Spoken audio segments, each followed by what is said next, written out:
Então, pessoal, boa tarde, oficialmente aí agora todo mundo.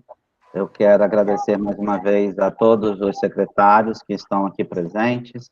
Nossa reunião hoje ela está um pouco mais ampliada, né? Nós estamos realizando esse momento com os dirigentes municipais de educação, técnicos das secretarias municipais de educação e pela primeira vez também a presença de procuradores, né, ou membros do jurídico dos municípios, né? Dizer da nossa o nosso sentimento, né, de dever que está sendo cumprido, no sentido de estar proporcionando este momento aos municípios.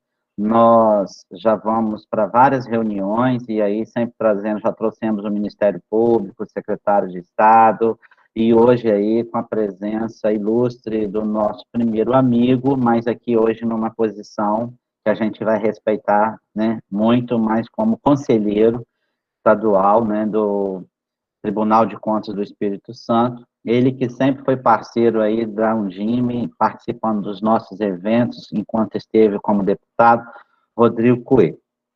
Rodrigo, seja bem-vindo a essa tarde de encontro nosso aqui. Esse era um momento muito esperado por todos os secretários, né, para a gente ter um diálogo que você começou a sentir o drama aí de desespero de todo mundo, né, e está com vontade, às vezes, de colocar os caderninhos na sacola e rapar fora, né? Usando uma expressão bem popular, né? Mas, como disse a Alice, nós aqui somos guerreiros, né? E a gente vai ali mantendo firme neste propósito. Então, dizer a todos que sejam muito bem-vindos a este momento. Quero agradecer também a todas as palavras que já foram ditas aqui na inicial, que estão registradas no chat, né? Agradecendo aí ao Undime, de um modo geral, por estar à frente, conduzindo esse trabalho. Dizer para vocês que não está sendo fácil, né? São muitas reuniões. Eu quero aqui também deixar registrado o meu agradecimento ao André, né? Que agora eu tenho demandado bastante o André. Hoje mesmo nós tivemos 2 reuniões já pela manhã com a Nacional, nos mesmos horários, então eu tive que participar de uma, ele participar de outra. Então, a gente está dividindo aí o pão também das angústias, e eu quero agradecer, então, ao André, que tem me dado suporte também como vice-presidente, né?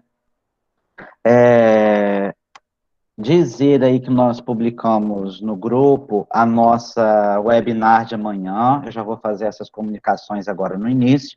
Então, amanhã, a gente sabe que é um feriado, mas no momento que nós conseguimos também um diálogo com os pais. Vocês lembram que semana passada eu falei sobre isso, né? A gente está sempre falando muito para o secretário, para o técnico, para o professor, e ainda não tinha tido um momento para os pais. Então, eu consegui esse diálogo amanhã com a palestrante e uma grande especialista lá do sul do país, né, a Regina Schudel, que vai estar fazendo uma fala muito importante direcionada aos pais. Isto não significa que esta fala deva ser só a presença das famílias, né? Seria interessante que os profissionais que pudessem participar também estivessem presente, porque são falas que serão direcionadas, que poderão estar nos ajudando no nosso dia a dia, que ela vai falar justamente desta organização familiar nesse tempo, né, de pandemia, no suporte que a família precisa dar em prol das nossas crianças, né? Então, tudo que nós temos feito é realmente pensando nos nossos alunos, na manutenção do vínculo, como será esse retorno. Então, amanhã, e pensamos também, né, às 19 horas, por ser um horário que muitas famílias, elas já podem ter feito as suas atividades do dia, e a gente entendeu que esse seria o melhor horário. Embora algum colega aqui brincou, né, que seria o horário, foi a Marlene de Rio Doce, de estar jantando com o marido, tomando um vinho no feriado, né? Mas a gente não deixa a peteca cair, e nós vamos amanhã para uma reunião de trabalho às 19 horas, ok? E às 16 horas, né, como eu coloquei, eu tenho uma reunião também já agendada com o GT do Estado aí, que está discutindo o retorno, tá? Rodrigo, então vamos nós, né, para esse diálogo. A fala, a gente quer te ouvir num sentido, assim, eu vou te colocar as nossas angústias, né, de forma que você vê qual a condução que você vai dar aí, né, dentro do que está sendo posto, né. A educação, eu digo que ela tem sido, nesse momento, eu sei que para a saúde não está fácil, né? A assistência social também tem tido uma demanda muito grande, e você, inclusive, também, que já foi secretário de assistência, mas para a educação, que nós temos aí um contingente, uma folha de em torno de 45% de uma folha de um município, então nós temos um grande contingente de servidores, as nossas políticas públicas que a gente estava pensando, né, para a educação, projetos, formações, contratos, e qualquer secretaria de educação do município, pelo menos é aqui no meu município o que fala, né? Nós somos também a secretaria que mais demanda compras, por exemplo, de uma prefeitura, né? Aquisições em números, e aí vem a preocupação das nossas contas que serão avaliadas, sabendo que, por exemplo, a legislação, ela não mudou, ela permanece, e aí a gente sabe que pode ter um bom senso de um tribunal, mas pode ter um outro, né, e pode não ter esse bom senso, e aí eu já te começo até falando uma angústia que eu tive na segunda-feira, quando eu ouvi a presidente do Rio de Janeiro dizer numa reunião nacional nossa que o Conselho, que o Tribunal de Contas do Rio de Janeiro, por exemplo, já alertou os secretários que eles não vão validar compras que não é de cunho da educação, que são equipamentos de saúde, como termômetro, como mundiais agora para a adoção de protocolos de segurança para o retorno. Então, a gente entende, a gente está num momento, a gente está chamando isso de um novo normal, porque acredita que aquele normal que nós vivíamos, nós não vamos viver mais. Então, dentro desse novo normal, tem muita coisa que não era do campo da educação, mas que vai passar a ser do campo da educação, visando dar, eu não vou falar garantias, mas visando dar uma possível seguridade de trabalho ao profissional da educação, bem como aos próprios usuários da educação, que são os nossos alunos, né?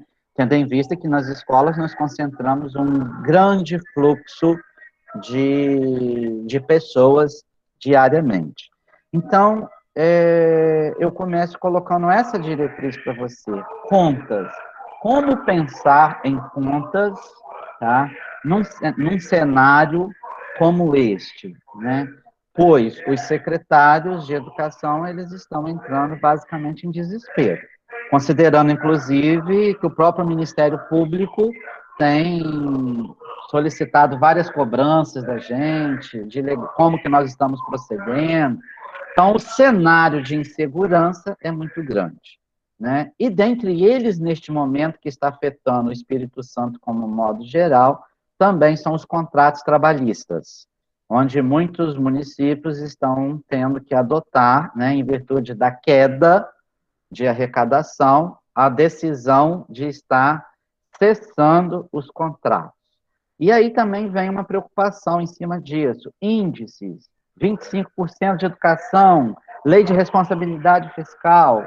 Ou seja, eu te coloquei um panorama de um cenário educacional que nos aflige diariamente. E aí, diante deste cenário, eu acho que você tem um contexto para fazer aí uma fala para a gente como conselheiro do Tribunal de Contas do Espírito Santo. A fala é com você. Bom, boa tarde, Vilmar. Primeiro eu quero agradecê-lo pelo convite, agradecer também a Adenilde, que teve contato conosco, a Elânia, e dizer da felicidade que é compartilhada esse encontro no dia do aniversário da Elânia, pelo que eu tenho percebido, desejar a ela muitas felicidades. Que Deus abençoe enormemente a sua vida e a de sua família. Agradecer o carinho que vocês todos sempre tiveram comigo ao longo desse tempo, agradecer a confiança de podermos conversar aqui neste momento. Eu quero registrar com você que, além de mim, nós temos a presença do assessor de comunicação do Tribunal, Rodrigo Santana, da secretária de Políticas Públicas do Tribunal de Contas, a Cláudia Matiello, a chefe do Núcleo de Políticas Públicas de Educação, a Paula Sabra, e mais duas assessoras do meu gabinete, a Eliane e a Juliana. Só para você entender quem está conosco aí, que podem ser estranhos a vocês aí na reunião, mas são pessoas que vocês, aquelas que não conhecem ainda, vão conhecer bastante, porque o tribunal está muito preocupado no sentido de estar sensível à realidade que acomete as políticas públicas de maneira diversa agora. Sejam todos bem-vindos a essa reunião. Muito obrigado em nome deles. Você já nos deu assunto para muita conversa. Exato. E eu primeiro preciso aqui fazer um alerta a vocês. Eu estou aqui em solidariedade à política pública de educação, compreendendo todas as dificuldades que vocês têm.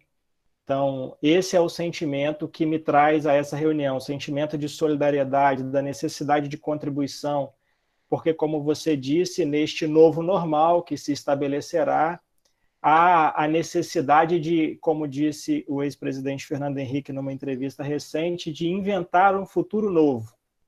Também. E a invenção é uma coisa que não existe, e essa inovação vai nos requerer de nós todos criatividade, mais solidariedade, capacidade de escuta para poder assimilar aquilo que os diferentes vão colocar, e aí essas diferenças podem, unidas, dar uma boa solução ou dar alguns caminhos para que possamos seguir. Então, o meu espírito é de solidariedade com vocês neste momento.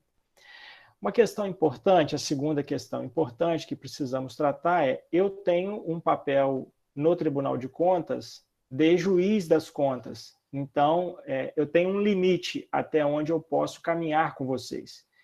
Então, se tiver algum caso concreto para que eu especifique objetivamente, eu vou refutar da objetividade, podendo, em alguns casos, dar sinais ou indicativos para que ajude na reflexão de vocês, mas a resposta objetiva sobre um caso concreto vai suscitar uma suspeição para que eu possa julgar determinada conta, e isso não seria bom. Então, eu peço só a compreensão de vocês, caso a gente chegue neste limite, né? E aí eu vou observar e retrato para vocês, mas preciso falar isso para guardar a transparência e o respeito que eu tenho a vocês, para que vocês compreendam a minha situação. Então, diante disso, eu já vou começar a entrar nos temas que você colocou aqui, né? E vou começar do que tem mais vocação com o Tribunal de Contas. Como é que ficam as contas neste ambiente em que nós estamos vivendo hoje. Primeiro, eu preciso diferenciar as contas para vocês, até porque nós podemos ter aqui secretários que têm desconcentração administrativa, então é responsável pelas contas de gestão da pasta de educação, tem secretários que respondem nas contas, quem responde pelas contas de gestão da secretaria e todas as outras é o próprio prefeito, pela não desconcentração ainda da política de educação.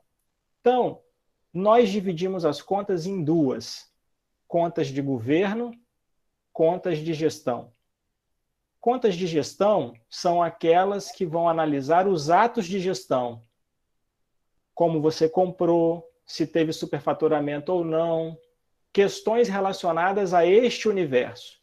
As contas de governo, que a gente só tem contas de governo dos prefeitos, né? Como eu estou falando aqui com municípios, então é prefeitos e governador, mas no caso de vocês, só prefeitos, elas devem analisar o resultado da ação governamental.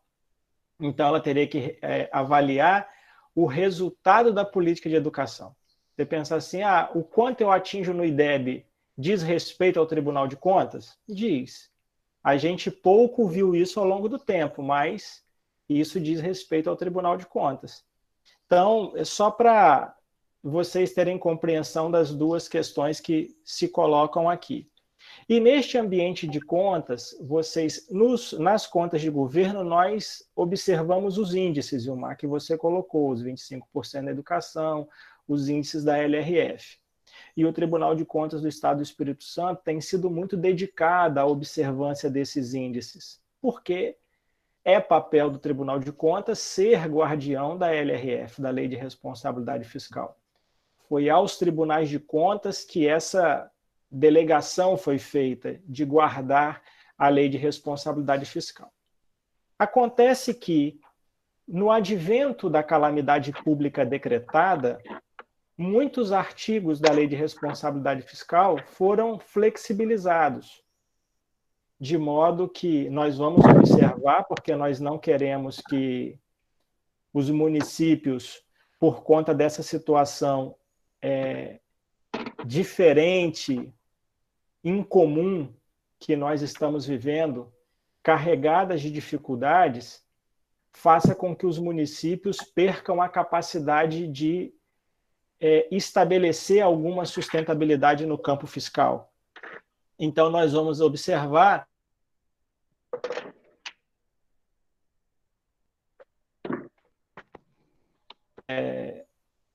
devidamente justificadas as medidas tomadas que, porventura, tenham feito com que algum índice desse fosse descumprido, isso será relevado por conta da calamidade pública que fora decretada.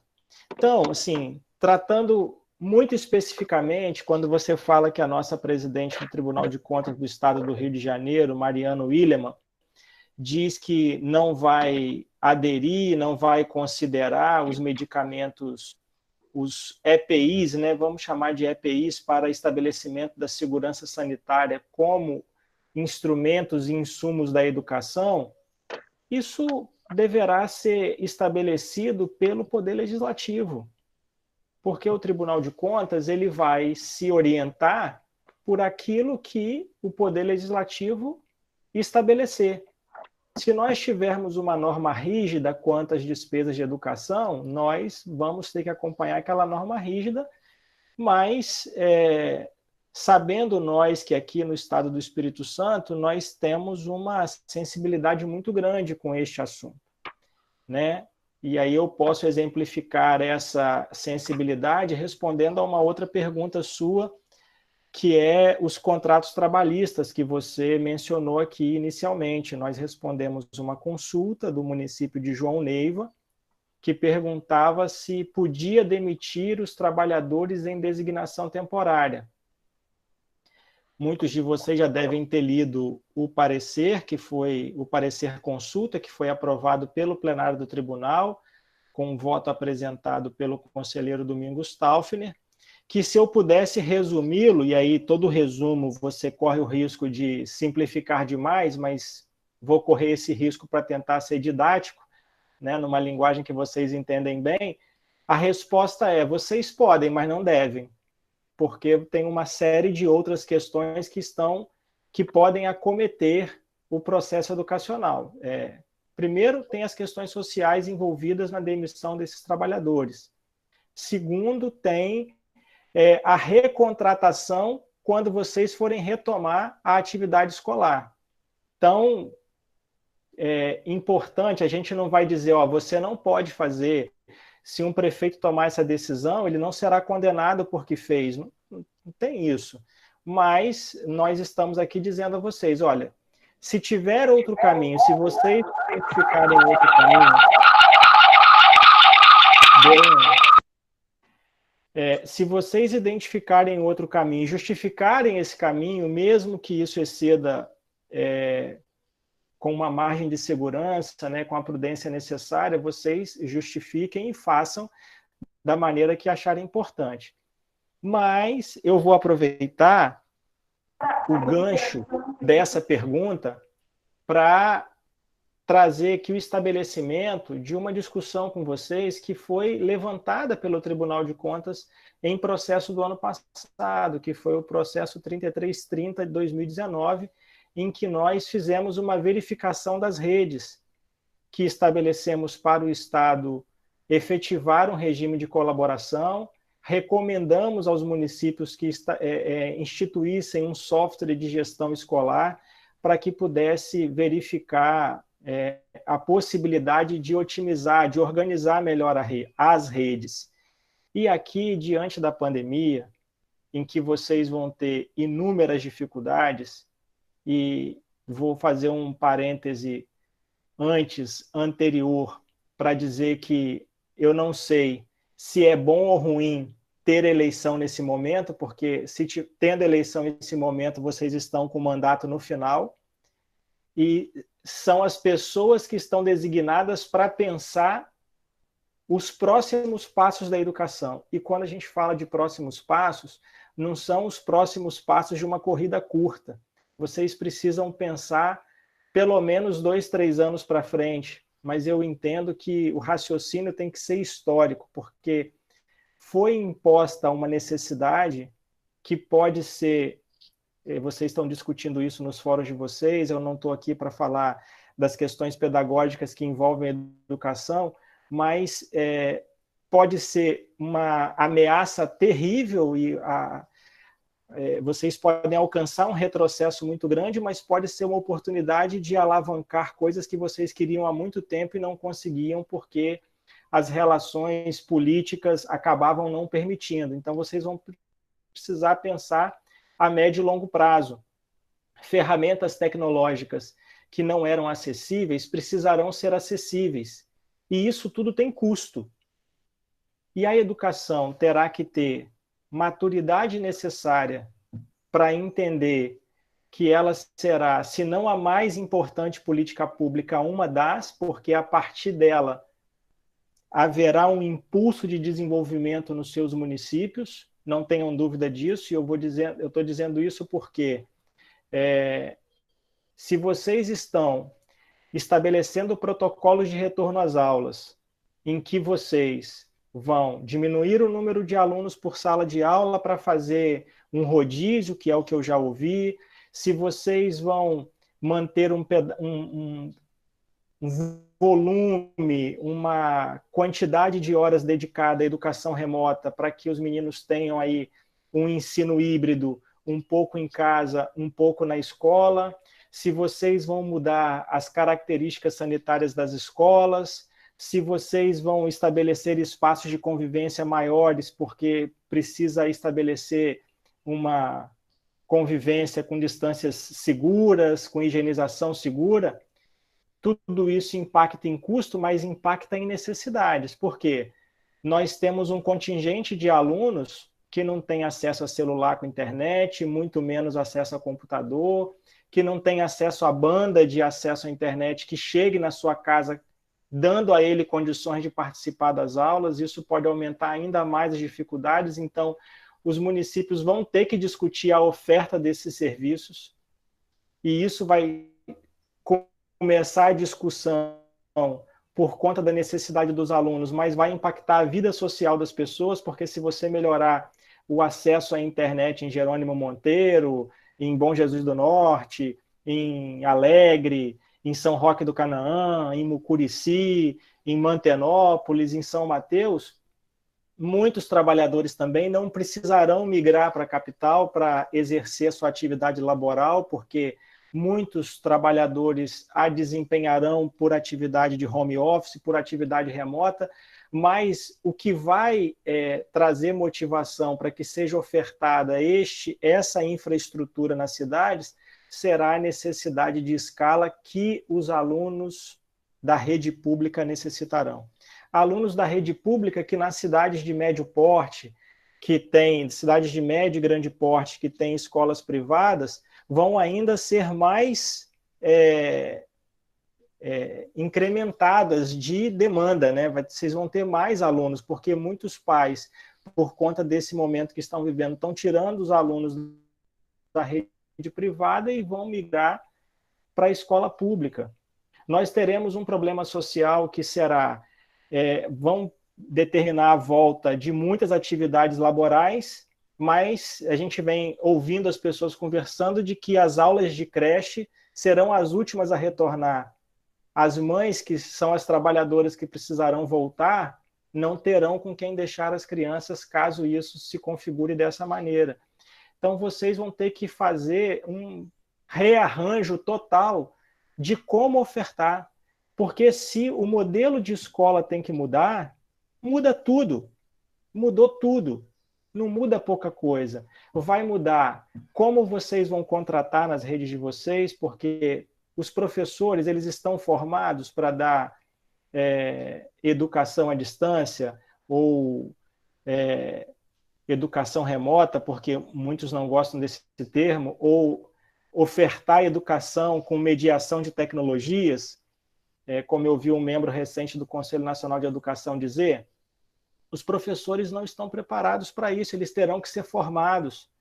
Os municípios individualmente terão capacidade de formá-los por sua própria conta? Muitos não. Por quê? Porque a arrecadação está caindo. Então, vocês vão precisar, mais do que nunca, eu volto no processo 3330, e estabelecer regime de colaboração.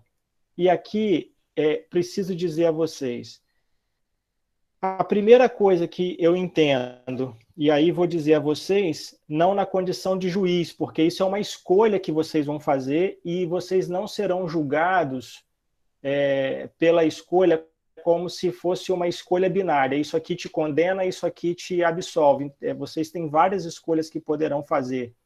Mas eu entendo que nessa escolha que vocês devam fazer, é preciso que vocês definam claramente as responsabilidades. Então, essas etapas concorrentes que acontecem na educação nos territórios, ela vai prejudicar vocês na otimização dessas redes, na especialização, no treinamento que vocês vão dar para os seus professores. E eu sei que muitas das dificuldades que moram nessa responsabilização efetiva e objetiva é o fato de você ter remunerações diferentes entre as redes do Estado e dos municípios, muitas vezes. Então, é preciso observar isso. É preciso observar para chegar o mais perto possível, porque não dá para toda a conta ficar com o professor. Nós também entendemos isso. Então, na hora de avaliar as contas de vocês, todos esses parâmetros deverão ser analisados.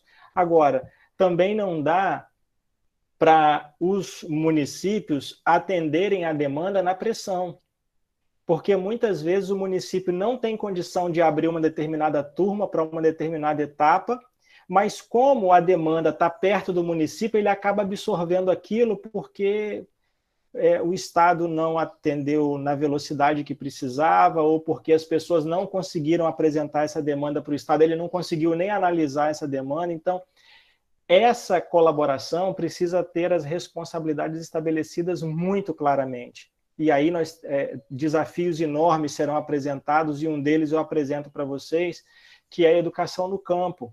Em algum momento, nós podemos conversar mais efetivamente sobre isso. Eu entendo que, para a organização da educação camponesa, nós precisamos garantir que exista um currículo voltado para a cultura camponesa, e não necessariamente a oferta e as escolas que ofertem essa modalidade de educação esteja adstrita ao município.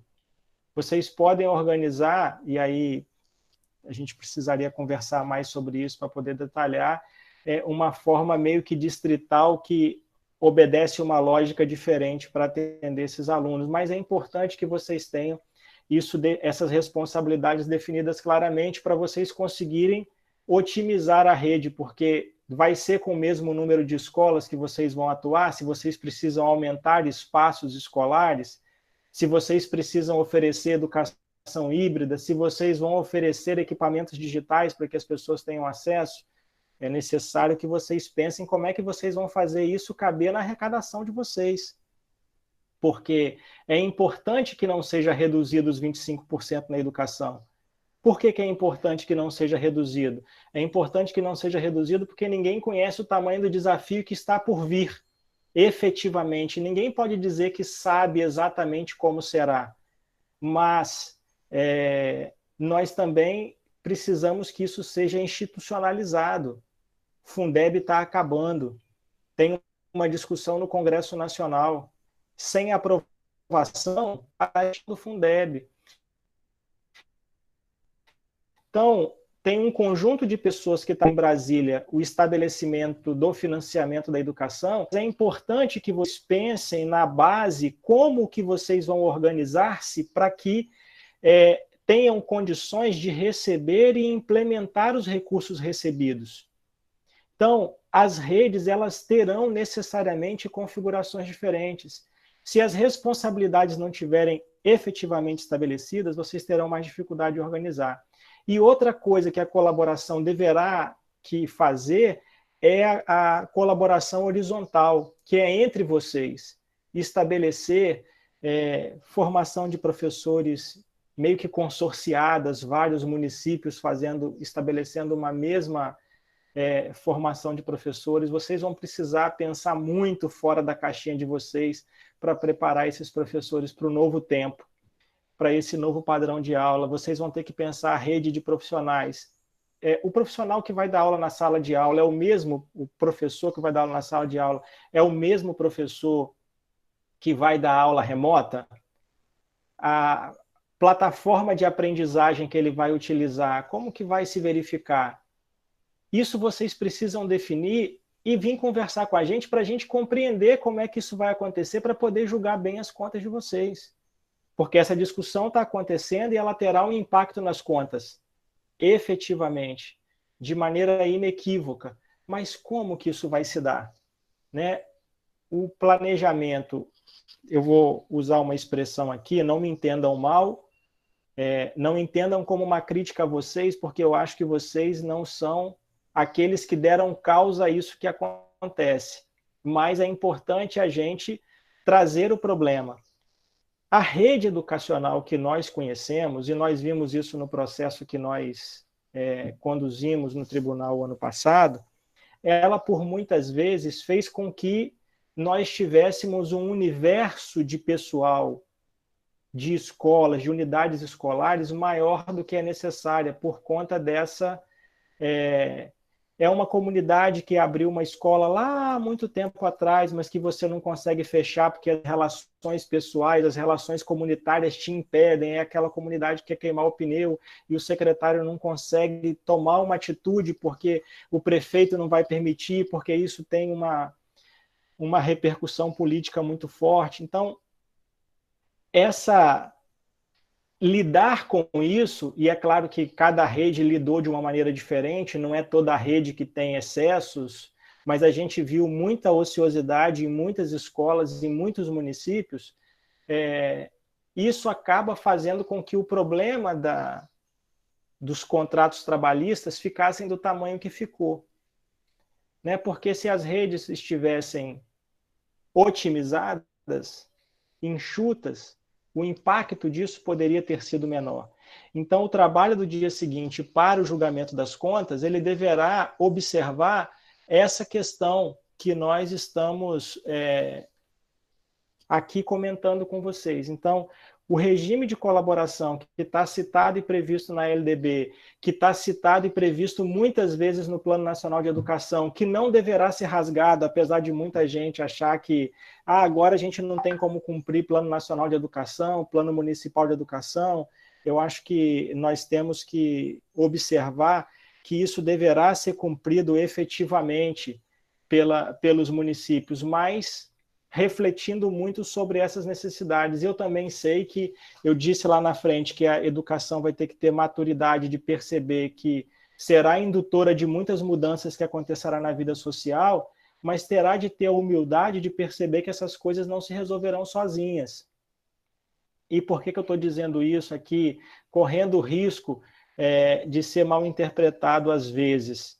Porque há um conjunto de pessoas que entende que todos os problemas de um aluno devem ser resolvidos na escola. E tem problemas que ultrapassam a capacidade dos profissionais adstritos da educação. Aí você convoca profissionais de outras políticas para dentro da escola. Você convoca o assistente social da escola, porque você tem um aluno que você não sabe como é. Você convoca um psicólogo para dentro da escola e você vai disputando a folha de pagamento desses profissionais com os profissionais da educação, porque ele passa a ser um profissional da educação trabalhando na escola. Só que, como disse o Vilmar, eu fui secretário de assistência social. O trabalho do assistente social, especificamente, em via de regra, de maneira geral, é no acompanhamento familiar. Você não precisa fazer que esse acompanhamento aconteça com o aluno na escola, você precisa que o acompanhamento seja na família do aluno. Se você traz esse profissional para dentro da escola, você meio que engessa ele e deixa de permitir que ele esteja lá na assistência social cumprindo esse papel. Se o seu pedagogo conseguir identificar isso, se relaciona com o da assistência social e faz a assistência social atender esse rapaz, esse menino, essa criança, a família dessa criança, que pode estar trazendo no seu convívio familiar transtornos para a aprendizagem. Então, essa cooperação vai ser importante, porque hoje a gente tem uma cultura de compartimentalizar as políticas públicas e a gente precisa descompartimentalizar. Eu vou dar um exemplo que chega ao tribunal de novo, porque é onde eu estou sentado. Nós temos hoje, o Espírito Santo é o estado mais transparente no tratamento à Covid-19. Está sendo levado em consideração os dados da educação? Não. Porque para a Covid-19 só importa os dados de saúde. Como é que eu posso analisar a realidade dos meninos e meninas que precisam ter acesso à educação, como eles estão fazendo? Como é que a gente consegue dar luz à necessidade que vocês estão tendo, se essa cobrança por transparência ela está, mais uma vez, adstrita a uma política pública só, que também não dará conta de toda a solução? Porque a saúde vai tratar o paciente, ok, mas as outras políticas poderão ser agentes de prevenção. A informação bem dada na escola é uma excelente prevenção. A informação bem dada pela visita domiciliar do profissional da assistência social é uma excelente prevenção. Então, vocês vão precisar fazer uma grande articulação nesse todo para conseguir efetivamente otimizar os recursos para conseguir estabelecer as contas. Então, o pensamento é a longo prazo. Vocês não têm que se preocupar, a meu juízo, com as contas como se isso fosse a última coisa do mundo no dia a dia de vocês. Vocês precisam tomar boas decisões, que as contas serão consequências disso. O que é importante para nós? Que tudo seja justificado. A lei de introdução às normas do direito brasileiro, que nós utilizamos muito, fala que vocês só podem ser condenados por dolo, ou seja, se fizeram uma atividade de má fé ou erro grosseiro.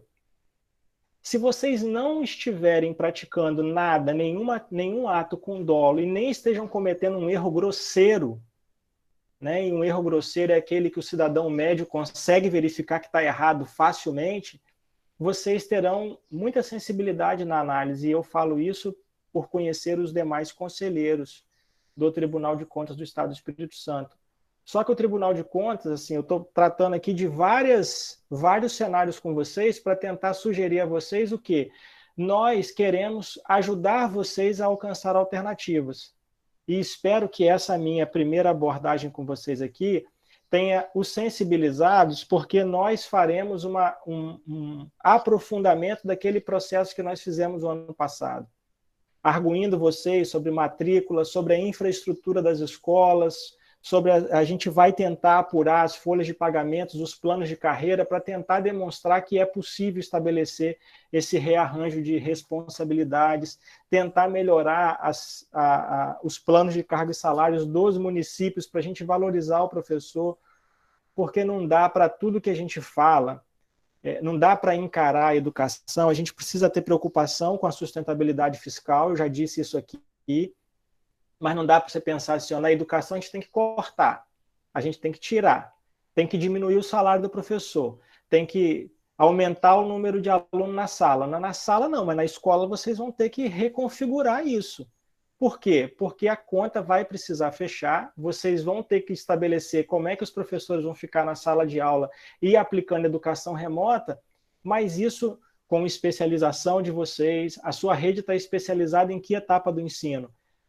Há evidências claras de que a responsabilização melhora os índices do IDEB, os índices de aprendizagem. Olha para o Ceará, as redes são especializadas. É verdade que lá os municípios ficaram com tudo. Olha para o Paraná, lá as redes estão especializadas e lá há fração de responsabilidades. Vocês precisam estabelecer qual é a escolha da responsabilização e começar a trabalhar nessa direção, para que a gente possa fazer as cobranças efetivas a partir disso. Eu abordei inicialmente os temas que o Vilmar me colocou. Despesa com medicamento e EPI para segurança sanitária, que eu falei aqui, é preciso que vocês tenham claro quais são as despesas características da educação, e isso acontece muito no ambiente legislativo. Evidente que quando vocês comprarem, como eu disse, justifiquem, se não tiver dolo ou erro grosseiro, o tribunal tende a avaliar com muita sensibilidade. O cenário de contas, vocês precisam estabelecer as necessidades, pensar mais a longo prazo, porque vocês terão necessidades momentâneas para agora, e isso vai ultrapassar o exercício financeiro. O ano letivo acaba em dezembro? Vocês conseguem me falar isso com segurança? Não acaba em dezembro, então vocês podem sair em dezembro e o ano letivo continua, então não dá para pensar só o curto prazo, vai precisar pensar o longo prazo, né? E vocês, as contas de vocês serão consequência dessas ações que vocês vão fazer bem intencionados e que nós teremos sensibilidade para avaliar. A ação dos agentes de controle, amigos, os agentes de controle também precisarão aprender com o que está acontecendo. Nós também precisamos aprender a partir da pandemia, porque não dá para a gente esperar tudo acontecer e ao final dizer que vocês estão certos ou errados. Eu estou aqui me expondo com vocês, né? Eu não precisava, eu podia ter ficado quieto. Mas por que eu estou aqui me expondo com vocês? Porque eu acho que, como eu disse no começo, talvez um pensamento que seja uma centelha de luz encontra um pensamento que é altamente inflamável, a gente dá uma boa combustão.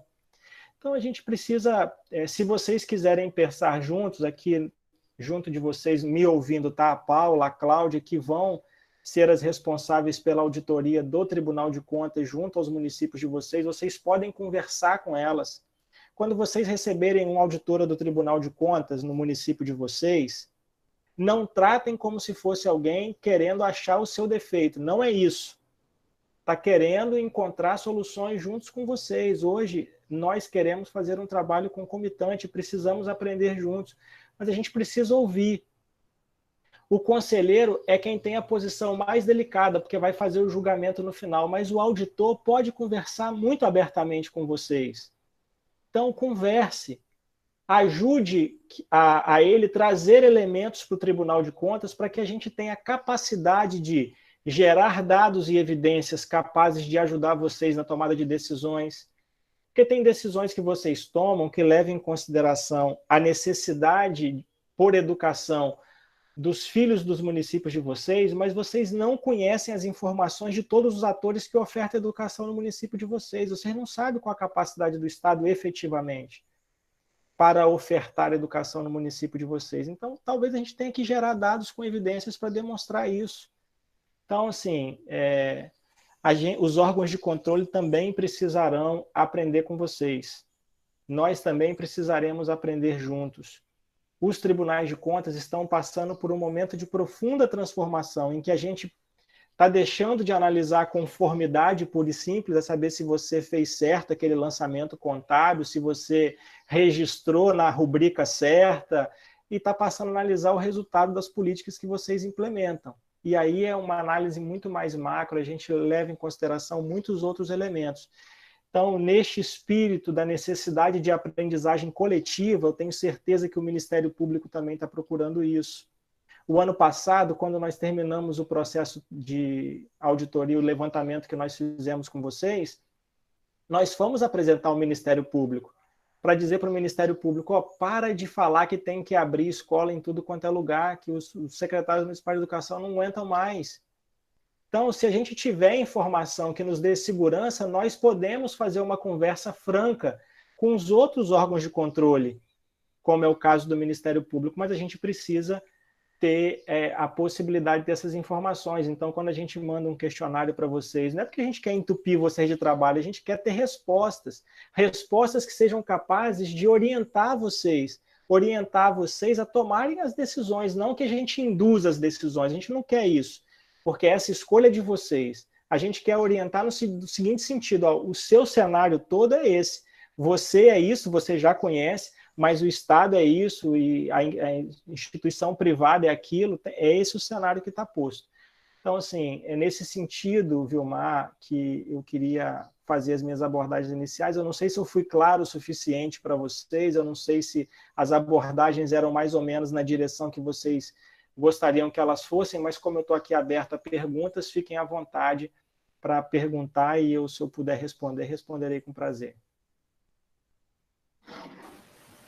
Ok, Rodrigo, eu agradeço as suas considerações iniciais, que fez sim as abordagens, pelo menos a meu ver, do cenário que a gente tinha colocado. E antes de eu fazer qualquer colocação também, eu já quero perguntar, não tem nenhuma pergunta registrada aqui, mas se alguma pessoa que está participando da reunião gostaria de já lançar alguma pergunta ao Rodrigo. O JR já pediu para falar. Então, vamos lá, JR.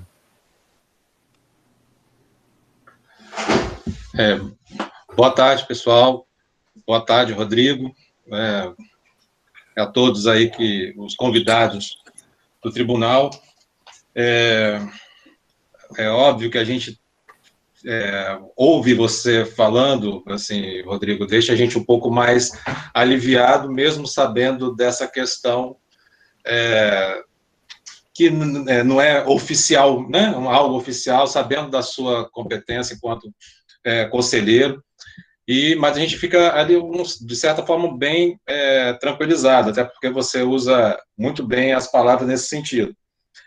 Agradeço sua contribuição e penso, assim, eu sei que a questão dos contratados pode parecer um pouco perverso até, né, assim, a gente pode, de fato, né, ter algumas ações acerca dos contratos, né, e é óbvio que a gente não pretende, assim, a gente está trabalhando, nos esforçando muito para isso, mas eu lembro, inclusive, que no ano passado, você esteve lá na Secretaria de Educação de Cariacica, né, com a equipe, a gente falava um pouco sobre essa questão dos contratos, né, porque a gente tem um vício, né, de um contrato para substituir um outro contrato e etc, etc, né, então a gente que está lá no lugar do efetivo. Nesse caso, fica ainda mais complicado, porque nós temos os contratados que estão no grupo de risco social, do risco de saúde, que não voltarão à normalidade em caso de uma retomada. Né? A gente precisará de ter um protocolo específico para ele, outro tipo de atividade. Seria ainda mais perverso a gente não considerar esses profissionais um desligamento de folha ou numa chamada de processo seletivo que já está em curso, já tem as suas regras lá, inclusive colocando que um dos desempates de processo seletivo é a idade, e a gente vai precisar levar em consideração, inclusive, para poder fazer a reposição desses profissionais, como que a gente segue uma ordem de processo seletivo, cuja classificação por meio da idade também é um critério de desempate. Então, veja bem, assim, é uma coisa que é muito difícil de a gente conduzir, né? Juridicamente, né? A gente tem a... Mas como, sim, qual a sua sugestão para nós, assim, nesse sentido? Desligar, não aceitar? E o que seria razoável a seu ponto de vista? Já posso? Sim. Sou eu? Zé Roberto, obrigado pela pergunta, pelas contribuições. Eu vou voltar. O que nós conversamos lá em Cariacica? Vou aproveitar que você se manifestou. Se você me permite, eu passo a dar exemplos a partir da nossa conversa. Claro. essa especialização das redes que nós falávamos, o Zé Roberto contava de possibilidades que permitia que ele tivesse uma organização e tirasse da necessidade dele uma série desses contratos que ele está falando aí, que você tem um contrato para substituir um outro contrato, um contrato para substituir um outro contrato, e nós não estamos nem falando dos contratos que a política te impõe fazer, né? Nós estamos falando só da necessidade que foi porque tinha uma determinada unidade educacional daquele determinado tamanho, e você precisa fazer porque a comunidade te pediu, e você não consegue planejar de outro jeito, porque senão tem uma demanda popular muito grande, porque as pessoas acham que tem que ser atendidas da maneira que elas querem que sejam atendidas, aquela necessidade que elas estão fazendo. Então, assim, primeira coisa é você ter a capacidade de ofertar aquilo que você precisa ofertar. Então, se você mantém uma rede que precisa dar conta de atender alunos que estão fora da sua etapa de ensino, ou que você não precisaria ter, e no caso de Cariacica você me falou de várias regiões que tem escolas do estado e do municípios muito perto, que uma estava muito cheia, a outra estava vazia, não tinha razão de existir, podia migrar, podia especializar. Enfim, isso vai tirando a necessidade dos contratos excessivos, vai diminuindo, vai enxugando a necessidade de contrato. E isso vai precisar ser observado. Porque o primeiro conflito se resolve se você não precisar contratar aquela pessoa que não tem necessidade para o trabalho. Uma coisa é você exonerar, você demitir, você romper um contrato pura e simplesmente sem levar em considerações questões sociais, questões dos grupos de risco, como você colocou, enfim. A outra coisa é você estabelecer isso para um grupo de trabalhadores dos quais você não necessita para garantir a oferta do serviço educacional. Então, essa é uma coisa. Então, o planejamento com as redes com responsabilidade definida é muito importante, é o primeiro ponto, né? O segundo ponto, você me diz como é que eu devo fazer, como eu devo proceder. Qualquer sugestão que eu te der vai estar submetida ao Tribunal Regional do Trabalho. Então, se você estabelecer a idade como critério de desempate, eles podem dizer que isso é uma forma de discriminação e ajuizar uma ação contra vocês no Tribunal Regional do Trabalho. Isso não tem nenhuma relação com o universo de contas. A forma com a qual você escolhe os seus trabalhadores não vai para o nosso julgamento. Nós vamos estar preocupados se você está fazendo os pagamentos dentro da lei e se você está tendo resultado na ação governamental nas contas de governo. Mas essa forma específica de acesso do trabalhador, a gente não está sob nossa jurisdição. Então, eu te falar é mais um palpite, eu acho que não agrega para o que vocês precisam fazer. Então, por isso, eu vou aqui ficar com a parte do planejamento, da efetiva necessidade, mas eu estou falando isso aqui para vocês, gente, compreendendo que essa é uma decisão que não se toma sozinho. Não é uma decisão da vontade de vocês. Eu estou com vontade de me especializar a minha rede agora e vou especializar. Não é assim. Vocês têm um outro ator importante que é o Estado nesse contexto. E você tem atores que também negociam com o Estado, como é o caso do MEPS, por exemplo, que é um ator importante na educação camponesa. Então, eu sei que vocês precisam dialogar, mas aí como é que vocês estabelecerão isso, se isso é realmente o desejo de vocês, porque quem toma as decisões, quem faz as escolhas são vocês. Nós estamos aqui para, como eu disse a você, a função de fazer o julgamento, mas a gente quer fazer um acompanhamento concomitante para que seja possível gerar dados para que vocês tomem as melhores decisões.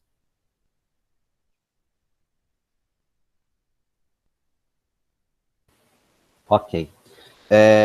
Essa situação que o JR trouxe, né, ela realmente é preocupante para a gente, considerando aí os critérios já estabelecidos e que não pode julgar as nossas contas, talvez nessa linha que o Rodrigo colocou, mas acaba julgando de uma outra forma, porque, indo na linha de raciocínio do JR, se a gente, para não encontrar barreira com, vamos supor, com o Tribunal do Trabalho, você pode ter um profissional que ele vai assumir e dá 10, 15 dias depois, ele entra com um processo falando que ele é grupo de risco, né, e que vai me gerar outro problema. E aí, não só um problema trabalhista que eu penso, acarreta um outro problema que seria o pedagógico. Um aluno que já teve várias interrupções, ele já começou com um professor, ele foi para outro professor, e aí vai tendo aquele rodízio pedagógico, né? Então, isso é um outro problema que eu, enquanto secretário de Educação, inclusive, sempre debato sobre isso, de ter o olhar, né? A nossa pasta ela é muito diferente do que todas as outras que você lida ou com máquina, ou com uma outra situação, mas nós lidamos o tempo todinho com vidas, né? Que é a razão de ser que nós estamos ali. Mas, Rodrigo, eu complemento, eu gostaria que você tentasse, assim, de repente, ser até um pouco mais detalhista sobre esse ponto, no sentido do que essas novas contratações poderão acarretar, principalmente no sentido, porque nós poderemos enfrentar essas dificuldades. Nós temos, eu estive conversando com o JR outro dia, até mais ou menos nessa linha, que na educação, enquanto se discute, né, JR, que foi basicamente isso que nós falamos, enquanto há uma defesa que se tem que demitir, pelo contrário, na educação nós vamos ter que falar assim, nós vamos ter que contratar mais, justamente por esse processo. Então, é uma situação contraditória. Às vezes nós somos vistos pelos nossos colegas, secretário de Fazenda, de administração, mas peraí, o que está acontecendo aqui? Nós estamos numa crise, arrecadação caindo, e você vem me falar que você tem que contratar. E ainda mais num processo de ano eleitoral, né? Como você mesmo colocou. Nós não sabemos se nós, possivelmente, se somos nós que vamos entrar um ano vindouro. Então, quer dizer, no meio do caminho, essa pedra poderá ser trocada, né? Mas aí tem toda uma situação. Como, né, dentro de um ano eleitoral, esses índices, essas contratações, como que nós podemos nos resguardar de forma, entendendo, inclusive, que a educação ela é um direito público subjetivo? Está desligado, Rodrigo, seu microfone. Bom, a educação de qualidade é um direito público objetivo. Às vezes você traz subjetividade na forma, mas o gestor ele não pode escolher deliberadamente não prover educação de qualidade. Isso Sim. É um compromisso. O sujeito escolheu disputar a eleição para prefeito, para governador, ele tem que saber que implícito na escolha dele está o fato dele ter escolhido prover educação de qualidade, oferecer saúde às pessoas, enfim, essas questões que são garantidas por lei. Eu vou voltar no seu comentário sobre o servidor, que é o seguinte, aí tem uma questão, Vilmar, que é o protecionismo, muitas vezes, né? Uma coisa é você não poder restringir o ingresso, uma coisa é você não poder tratar com caráter discriminatório, a outra coisa é você não poder avaliar o trabalho de quem você contratou. Avaliar e, diante do devido resultado, quando ele é negativo, tomar as providências cabíveis. Correto. A administração pública tem muita dificuldade com isso. Então, esse é um passo que precisa de maturidade para a gente tratar, porque o servidor, ele não é servidor do governo, ele é servidor do povo. O povo tem necessidades. Se ele não cumpre o seu dever, é do povo que ele está extraindo financeiramente, ele está subtraindo do povo. E isso nós, como gestores, não podemos permitir quando nós estivermos na condição de gestor. O meu presidente, o conselheiro Rodrigo Chamon, não pode permitir que um servidor do tribunal não cumpra o seu dever e fique por isso mesmo, né? Porque vai usando subterfúgios da legislação e não me permite avaliá-lo. Essa é uma questão e eu acho que a gente precisa, vocês vão precisar, né, com a sensibilidade que é própria da área de vocês, né, vocês têm muita sensibilidade com isso, eu sempre vejo, sempre que eu converso com gestores de educação, isso sempre é trazido com muita cautela, com muito carinho, mas eu também vejo as dificuldades de vocês em relação a isso. Né? Até porque estão no ambiente político, isso precisa ser tratado. claro e objetivamente. A outra questão é, você está dizendo que vai precisar contratar mais. Vocês precisam ter certeza disso. Sim. Por quê? Por que eu estou dizendo isso? Porque agora é a hora de pensar quais são as alternativas. Como eu disse no início, eu não tenho condições de debater com vocês as questões pedagógicas. Mas eu estava ouvindo recentemente um webinário desses de educação, tantos que eu tenho acompanhado, e o professor Mozart, que é membro do Conselho Nacional de Educação, que vocês todos devem conhecer, estava falando da necessidade de ofertar educação, não considerando mais a escola de tempo integral, mas o aluno integral, né, que ele vai ter educação integral por ter condições de acompanhar educação por mediação tecnológica em casa, por uma parte ser presencial. Como é que isso impacta na rede? Na rede que já tem escola nessa modalidade? Como é que isso impactaria se você especializasse a sua rede numa etapa só? Se você rediscutisse a territorialização, porque se você vai fazer fluxos temporais para que os alunos passem, se você vai aumentar, quem tiver condição, o tamanho das escolas fisicamente para poder ter circulação adequada, porque escola que você construía num bairro porque tinha uma demanda localizada lá, que era um pouquinho mais longe, que tinha que andar mais não sei quantos metros de bicicleta, porque aquela comunidade estava pedindo, eu achei uma casinha apertadinha para fazer uma escola, não vai mais. Então, como é que isso vai acontecer? Vocês vão ter que pensar isso o todo. Quando falo em pensar em longo prazo, é por isso. Porque para vocês dizerem, ó, eu vou ter que contratar, talvez vocês tenham que contratar mais no curto prazo, mas possam relativizar isso no longo prazo. Isso vai precisar estar claro, e aí o raciocínio de vocês vai precisar ser, o planejamento de vocês precisará ser muito efetivo para poder fazer esse convencimento. Porque, como eu disse a vocês, vocês vão ter que ter maturidade de perceber que o desenvolvimento agora, todas as outras políticas serão induzidas pela educação, a educação será indutora, porque ela terá uma necessidade de infraestrutura nas cidades que terá escala, então vocês precisam ter consciência disso. A oferta das ferramentas tecnológicas de mediação para a aprendizagem, ela beneficiará todas as pessoas. É como política de acessibilidade, você faz uma rampa para o cadeirante subir, ela é boa para todo mundo. Todo mundo sobe aquele elevado com mais facilidade. Então, isso vai acontecer através da educação, com as ferramentas que a educação vai precisar. Mas vocês vão precisar ter um planejamento muito bem estabelecido, que passe pelas ferramentas pedagógicas que utilizarão.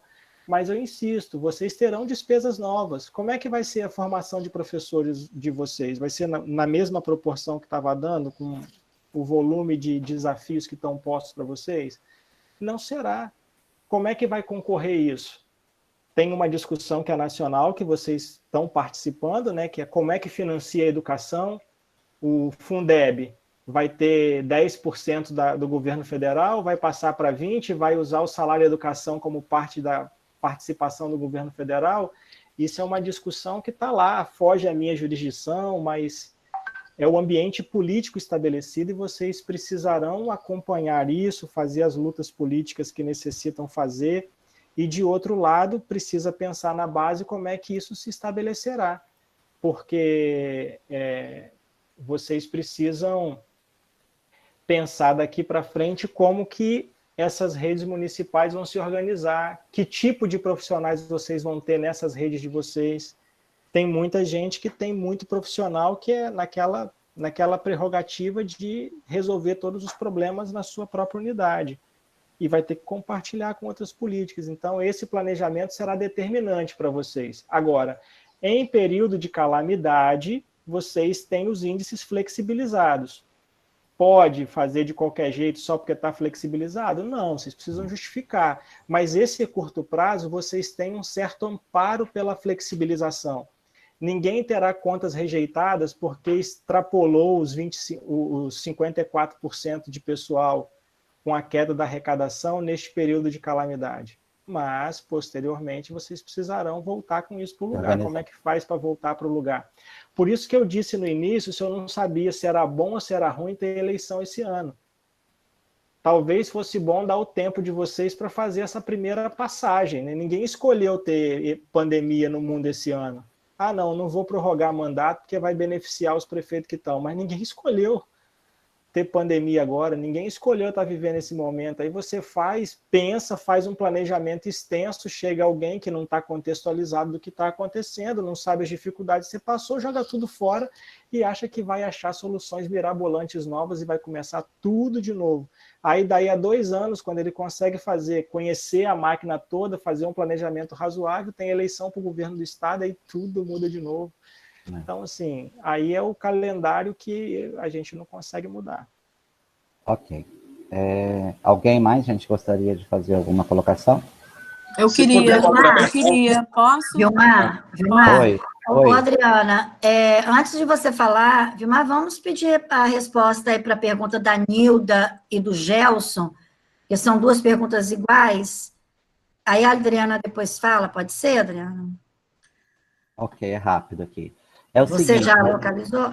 já vi aqui da Nilda, se elas já são basicamente iguais. O Gelson só acrescenta aí a questão desse recurso, da pergunta dela, desse recurso poder contar dos 25%.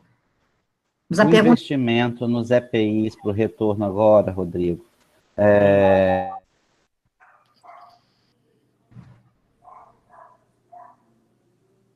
O Vilmar travou só para mim? Travou, Vilmar.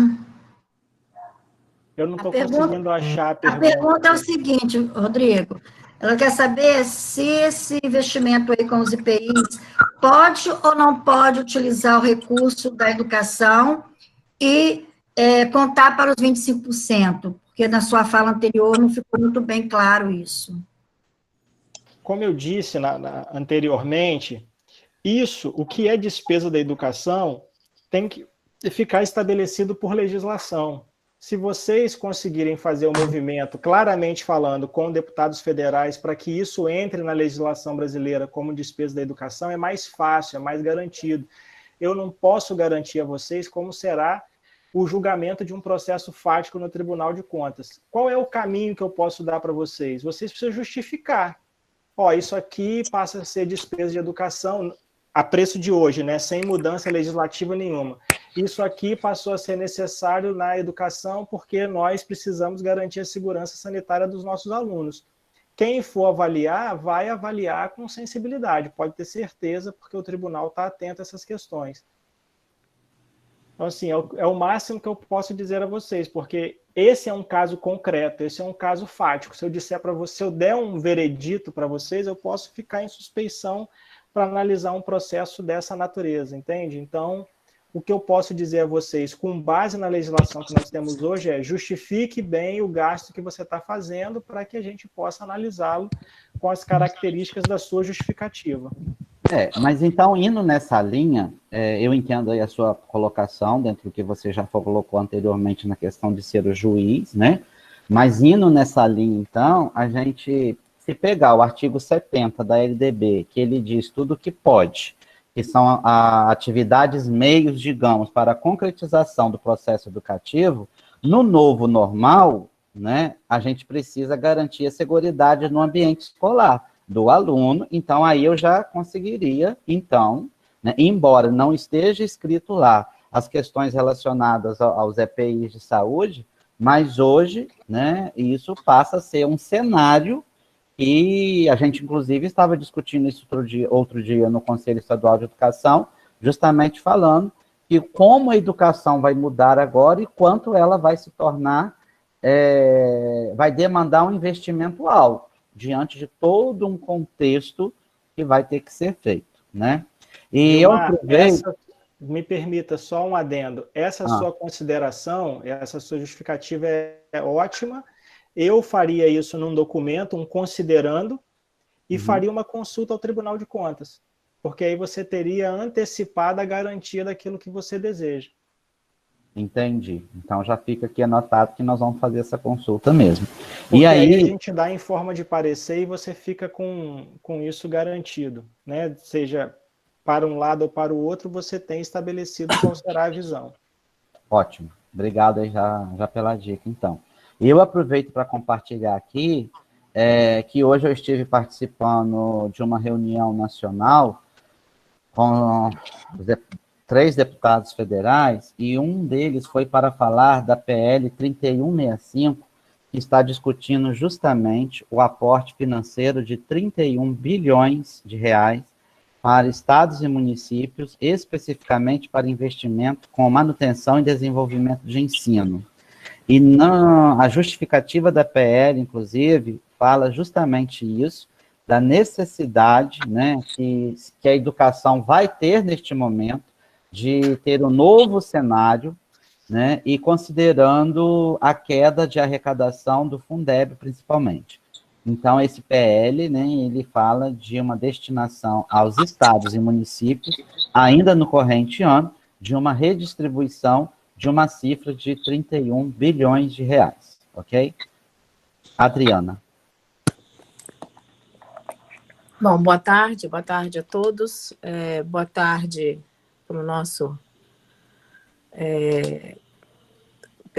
especialmente pelas palavras aí do Rodrigo. É muito importante a gente identificar essa postura e essa atitude sensível com relação à pauta da educação. A gente tem uma preocupação muito grande, né, enquanto ordenadores de despesa, quando a gente envolve a utilização de recursos públicos, e também a gente tem uma insegurança nesse momento, em especial porque nós não contamos com nenhum tipo de apoio ou orientação nacional por parte do Ministério da Educação. A gente está completamente sós, enquanto Estado e municípios, para conduzir, para fazer todos os movimentos da educação no país, sabendo que a grande alteração de toda a legislação da educação brasileira, ela é de competência nacional, em especial do Conselho Nacional de Educação. E óbvio que a gente também lida com o que não deveria ter, que são os movimentos próprios e naturais da educação, na sua dinâmica das escolas particulares, e as especificidades e as nuances que estão colocadas na escola pública. Mas, de alguma forma, assim, reconhecer que o Tribunal de Contas ele tá sensível, né? Porque, da mesma forma que a educação está alterando toda a sua legislação para esse tempo e esse novo momento que nós estamos vivendo, e a gente certamente vai estar caminhando com isso, inspirado nas experiências internacionais e nos debates nacionais que a gente está tendo a esse respeito. A gente tem certeza que o arcabouço legal que tem, sob o ponto de vista da aprovação e do julgamento das contas públicas, também está insuficiente para a especificidade do momento que nós estamos atravessando. Então, assim, perceber que a gente tem no tribunal esse acolhimento e essa receptividade para esse momento ímpar que nós estamos atravessando, traz para nós, sem dúvida, mais segurança. E eu gostei dessa sua resposta final, doutor Rodrigo, quando o senhor traz a hipótese da gente fazer a consulta sobre a hipótese de adquirir os itens vinculados à segurança, porque passarão a fazer parte da rotina da escola, até porque a gente tem uma questão. Tudo que a gente hoje utiliza de recursos próprios para alimentação escolar não é computado, né? E a gente tem um investimento grande nesse aspecto, né? E agora a gente vai ter mais um elemento que é a condição básica para que o estudante possa estar no ambiente escolar. Então, assim, acho que é um dado extremamente precioso e importante para todos nós. E aqui, acho que sim, fazer um registro, né, pela instituição, levando à instituição Tribunal de Contas, o que a gente está vivendo com relação à alimentação escolar, né? De alguma forma, nós tivemos uma manifestação do governo federal que não está no âmbito da operação das políticas públicas, que apresentam uma proposição que é inviável sob o ponto de vista da operacionalização, de utilizar o recurso da alimentação escolar para suprir essa necessidade, essa demanda da sociedade, já que é vedado a nós adquirir kit, né? O que a gente adquire são os gêneros, e os gêneros que nós adquirimos, ele tem uma quantidade de gêneros que abarca a produção do alimento na escola. Quando a gente transforma isso para ser entregue às comunidades, o que a gente compra para produzir é infinitamente insuficiente para o que a gente compra para entregar, né, para apoiar a alimentação no ambiente domiciliar. Pra você ter uma ideia, nós demonstramos isso, que um item, se nós fôssemos entregar para todos os estudantes, um item que é o óleo, nós precisaríamos de 46 mil embalagens de óleo. E a gente, em 46 mil embalagens de óleo, alimenta a rede municipal de Vitória por 3 anos. Então, assim, só para a gente ter ideia, e a gente tem a conta de cada gênero, né? O que é cada gênero individualmente entregue às pessoas e o que é o gênero com alimentação produzida e oferecida no ambiente escolar. Então, assim, ter essa sensibilidade e saber que também vocês têm a condição de participar de diálogos nacionais, né, para que junto ao Tribunal de Contas da União haja também sensibilidade a esse respeito, né, porque eu acho que esse é um momento em que a educação, e isso que a gente viu ao redor do mundo, em situações dramáticas como essa, foram os momentos em que houveram as maiores flexibilidades e os maiores investimentos na educação para que essa travessia possa trazer ganhos permanentes. A gente não tem dúvida de que para os trabalhadores da educação nós vamos surgir de outra forma e pensar os processos educacionais. Adriana. Né? Porque entrou uma ligação aqui me atrapalhando. Desculpa.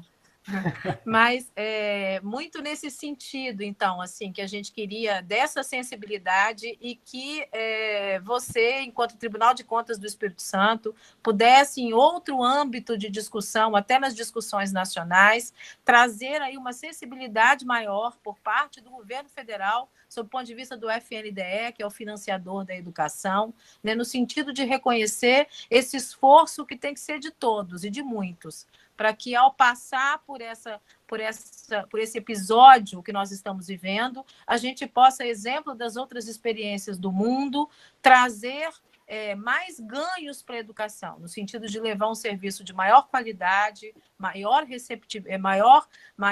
receptividade e atenção aos direitos que as pessoas têm, né? Com serviço aí que possa só fazer com que essa nossa trajetória possa ser uma trajetória de aprendizagem para todos, acho que muito nesse sentido. E perceber essa sensibilidade do tribunal, quero dizer a você, que traz a nós um conforto muito grande. É claro que nós queríamos todas as respostas suas agora. Pode? Não pode? Claro que a gente, né, alimenta esse desejo, mas nós sabemos também que a função que tem aí, né, é uma função que avalia o processo, o procedimento, e é nele que tem que estar contido aí todas as nossas argumentações e os elementos para isso. Mas acho que agradecer muito essa disponibilidade de estar nos ouvindo, né, e a gente poder também reconhecer nessa instituição este lugar aí de acolhimento e sensibilidade para esse tempo. Ok. Adriana, eu quero primeiro lhe agradecer pelas palavras. Saiba que essa sensibilização ela não é minha apenas, ela é do conjunto do tribunal. Aqui, como eu disse, nós temos auditoras e trabalhadores do tribunal que nos acompanham, que compartilham dessa sensibilização. Para além de eu ter que falar no processo, eu seria um voto de 7, né? Então eu posso ser vencido, se eu falar uma coisa aqui, eu posso ser vencido pela decisão dos colegas. Mas duas questões que você abordou objetivamente, que é a inserção nacional, o tribunal poder levar essa sensibilidade da demanda de educação nos órgãos federais. Os tribunais de contas têm participado das discussões nacionais por meio do Instituto Rui Barbosa, que é a instituição que congrega todos os tribunais de contas no Brasil, e dentro do Instituto Rui Barbosa nós temos um comitê técnico de educação que é coordenado por um conselheiro do Rio Grande do Sul, o conselheiro César Miola, e ele tem participado aos conselheiros as discussões e tem levado uma opinião dos tribunais acerca das necessidades no debate educacional. Por exemplo, nessa questão do Fundeb, foi posicionado que seria um retrocesso utilizar o salário educação como parte do percentual aplicado pelo governo federal no Fundeb. de que também deveria haver uma maior implementação de recursos do governo federal no Fundeb, e agora, pós-pandemia, de maneira mais urgente. Então, os tribunais de contas, de uma certa forma, têm participado do debate nacional, levando as posições, ouvindo os atores, porque os tribunais de contas acabam ouvindo o Ministério Público, acaba ouvindo os movimentos organizados da educação, muitos através do Todos pela Educação, o FINEDUCA, a Campanha Nacional pelo Acesso à Educação, enfim, atores diferentes, né, e tem levado a posição dos tribunais nesse debate nacional. A gente lamenta muito essa ausência de coordenação nacional que você fala, e espero que o Conselho Nacional consiga, né, de uma certa maneira, preencher um pouco o espaço que ficará, né, essa lacuna que ficará pela ausência do MEC, e isso a gente ouve em todos os lugares, é só lamentar o que nos cabe.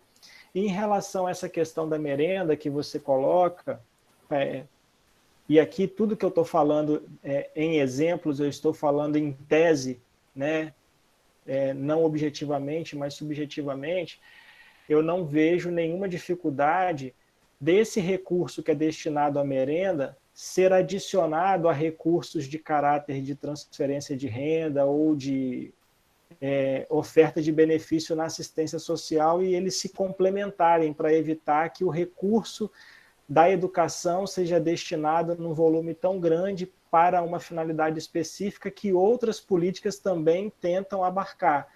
Então, os quantitativos que a educação adquire podem ser somados, né, uma vez que os alunos podem estar tendo as suas famílias assistidas por outros caminhos também. Então, essa soma eu não vejo de maneira problemática. Poderia ser uma estratégia, em tese, que vocês poderiam utilizar, seria essa: a gente segregaria o que é recurso da merenda, o que é benefício, porque a escolha de dar o benefício é uma escolha que cada prefeitura faz, cada jurisdicionado faz, e como tem uma orientação nacional dos tribunais, uma circular que orientou que os municípios fizessem a destinação dessa merenda aos seus alunos neste período em que eles estavam afastados da atividade escolar, isso teve uma orientação nacional que passou por todos os tribunais, por isso eu falo isso aqui, ela poderia ser adicionada a uma outra política pública. Eu não veria isso com nenhuma dificuldade, e acredito que bem justificada a análise no tribunal seria feita com muita tranquilidade. Repito, eu só estou dizendo isso porque tem uma orientação nacional que chegou aos tribunais de contas, então, obedecendo a essa orientação nacional, eu entendo que esse seria um bom caminho. Não sei se respondi as questões todas levantadas por você objetivamente, mas...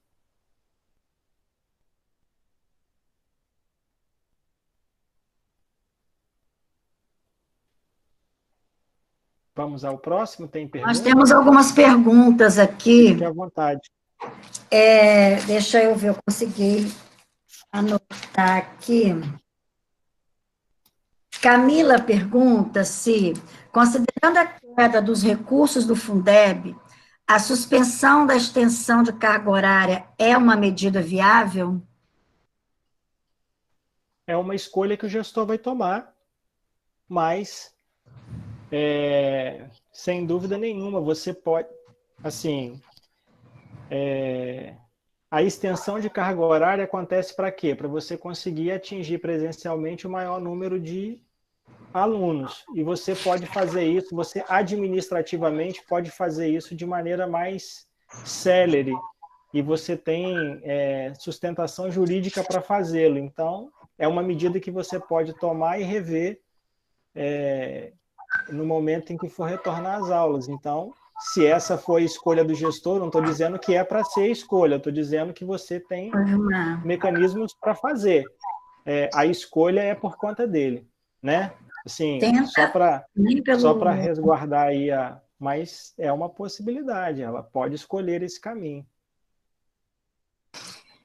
Completando a pergunta dela, a norma também, né, acho que é basicamente a mesma pergunta, ela fala dessa redução da carga horária, dos profissionais com a carga horária maior do que 25%, e aí uma redução variando entre 3% a 10%, teria-se um percentual, poderia ser mais viável, também ficaria por conta, né, a critério do município? Percentual maior do que as Redução. 25 horas, né? Para quem horas, tem porque uma você carga falou de horária. 25%. Não, 25 é um número 25 muito confuso, horas. né? Verdade. Não, aquele profissional que toma carga horária acima de 25 horas, né, então, a extensão de carga horária, eles se pode reduzir num percentual entre 3% a 10%. Isso aí acarretaria alguma ilegalidade? Como eu disse a vocês, vocês precisam justificar o que vocês estão fazendo, porque essa escolha, se não vai ser direcionada para alguém, se não é um privilégio para alguém. Se não for um privilégio para ninguém, se você não estiver escolhendo esse em detrimento daquele e fizer de maneira justificada, eu não vejo porquê. Você tem condições de refazer, né, a extensão de carga horária de um servidor que tenha um vínculo efetivo, por exemplo. Você consegue estender a carga horária dele administrativamente com muito mais segurança do que contratar um outro professor. Então, o cuidado na exoneração precisa ser grande, porque como é que você recontrata depois? Lembra que a volta da atividade não será um retorno de férias. Vocês não vão fazer um negócio que vocês sabem que vai voltar no dia tal. Tem um monte de gente fazendo calendário para agosto que não sabe se vai valer, né? Então, não é um ambiente de muita certeza. Então, por isso, quando vocês precisarem recontratar, vocês vão recontratar de qualquer jeito, é mais arriscado do que fazer extensão de carga horária quando couber. Então, você conseguir flexibilizar aí, né? Repito, caso tenha nenhum tipo de privilégio ou benefício, se tenha um trato totalmente igualitário e que seja bem justificado, eu não vejo problema. Ok.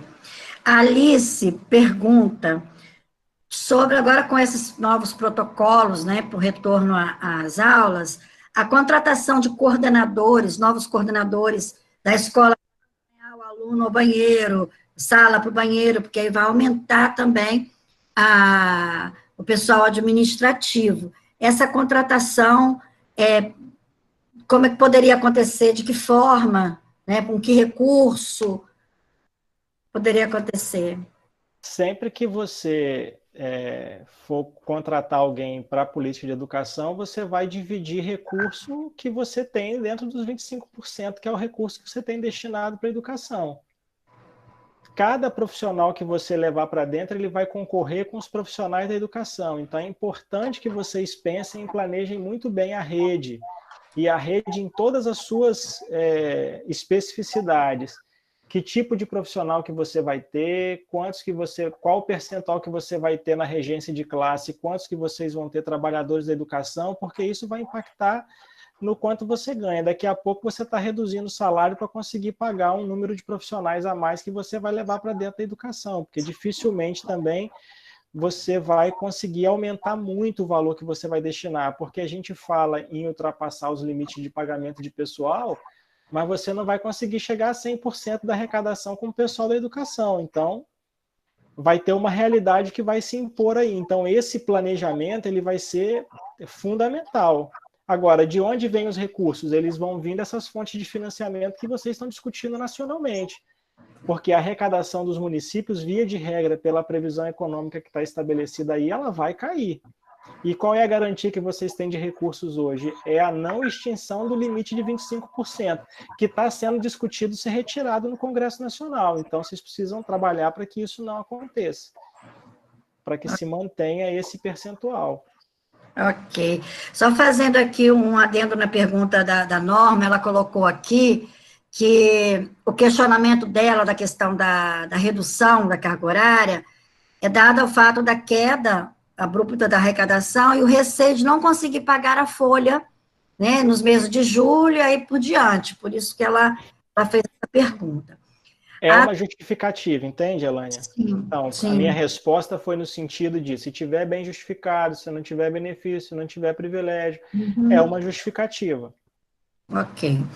A Adriana Neves, ela pergunta: os recursos que estão vindo do governo federal em prol do combate à pandemia não poderia ser usado também como apoio de compra aos EPIs de saúde, ou esse recurso é só para a Secretaria de Saúde? Aí é o arranjo local. Tem muita gente que está utilizando recursos que estão vindo para proteger a população, mas aí vai de cada gestor, não é o secretário de Educação que vai escolher efetivamente. É claro que tem orientações para ser preferencialmente para os trabalhadores de saúde, principalmente os materiais cirúrgicos e os materiais descartáveis. Então, esses têm primazia aí, mas vocês vão ter que estabelecer no âmbito da administração de vocês isso. E aquilo que suscitar dúvidas a vocês neste aspecto específico, do mesmo jeito que nós falamos da utilização dos 25% dos EPIs como recursos de MDE, vocês precisam incluir na consulta perguntas dessa natureza, porque aí vocês terão uma resposta mais efetiva. Eu não posso adentrar porque eu dou uma resposta para você aqui. Acontece da pessoa fazer esse arranjo lá. Os outros 6 conselheiros entendem diferente, o que eu falei não vale de nada. Então, não tem julgamento aqui sendo feito sobre caso concreto, entende? Mas eu entendo que, assim, no meu entendimento, vocês poderiam organizar a destinação desse material. É o ponto 1. Só que para vocês terem garantia disso, seria necessário fazer consulta. E, a partir daí, observar aqueles que têm endereço certo ao profissional de saúde, para você não comprar EPI de médico cirurgião para botar na pessoa que está na rua precisando de uma proteção, né? Que é diferente a exposição ao risco que ele tem, né? Ok. Mas aí o ideal é uma consulta, Elane. Tá.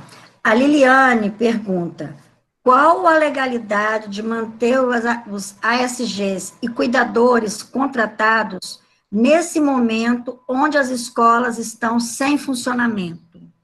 Qual a necessidade? Não, qual a legalidade? Porque Tudo as escolas mantêm. Para você ter essa pergunta respondida, basta você ir na consulta em relação aos terceirizados. Se você, aos trabalhadores de vínculo temporário, aliás, se você já tiver esses trabalhadores na sua rede, você justifica que tem os elementos sociais que te levaram a isso, porque isso está no parecer consulta escrito. Então, você usa isso para justificar a partir do parecer consulta que o tribunal já emitiu. Tem uma orientação que foi feita que os contratos terceirizados que vocês tiverem, as empresas terceirizadas, vocês verifiquem se os trabalhadores dessas empresas estão recebendo benefício do governo federal para serem desligados dessas empresas ou não, a redução da oferta do trabalho, a capacidade de pagamento de vocês, a renegociação contratual quando for o caso. Então, vocês têm que... A legalidade que você vai ter está justificada pelos normativos do parecer consulta, quando for o caso, e pelo vínculo contratual que foi estabelecido na assinatura do contrato que foi assinado com o poder público. O contrato é um instrumento normativo, tem ali bases que estão afirmando o que se vai fazer, e a partir daí se estabelecerá uma renegociação com ele, cada município está tratando isso de uma maneira diferente. Ok. Rodrigo, dentro disso que você colocou aí agora, inclusive, se eu não estou, posso estar errado, mas de acordo com o decreto estadual, de acordo com muitos decretos municipais, de acordo, inclusive, com a legislação federal, pode, neste momento, né, considerando que eles fizeram o contrato, como você falou, que na época eles tinham o campo de atuação, eles passaram por um processo seletivo também, pode estar sendo reaproveitado neste momento em outras demandas de trabalho, correto? Eu vou te responder te dando o exemplo do tribunal. Nós estamos alocando servidores que tinham uma função em outras funções pactuadas com eles.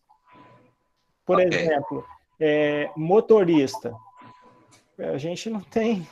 Ninguém está saindo de carro para lugar nenhum, então muitos motoristas estão ajudando em outras atividades do tribunal. Eu vou responder sem ser direto, mas exemplificando o que a gente está fazendo administrativamente. Mas você respondeu perfeitamente. Obrigado. Mais uma pergunta que o José Roberto coloca: se o Tribunal de Contas não poderia recomendar à SEDU a criação de atas, de EPIs, para que o município possa aderir, visto que existe um pacto de regime de colaboração por meio do PAS. Dificilmente o tribunal vai recomendar isso à SEDU por conta de ser uma ação estritamente discricionária que estará sob julgamento do ato de gestão depois que for realizado. Então, isso mais deverá ser instrumento de uma negociação entre vocês do que uma recomendação do Tribunal de Contas para a SEDU. Agora, a Associação de Municípios também já fez consórcio público de toda a associação. Se vocês entendem que precisam ter escala em âmbito estadual, também tem iniciativas que vocês podem fazer entre vocês. Agora, dificilmente nós recomendaremos, a não ser que tenha algum processo em que a necessidade disso se torne gritante, esteja lá efetiva, aí o tribunal, analisando o processo especificamente, vai recomendar à luz da necessidade. Mas, assim, via de regra, este é um caso que dificilmente viria por recomendação do tribunal. Ok. Tem uma pergunta aqui da Adenilde. Se não tiver completa, Adenilde, por favor, você se coloca.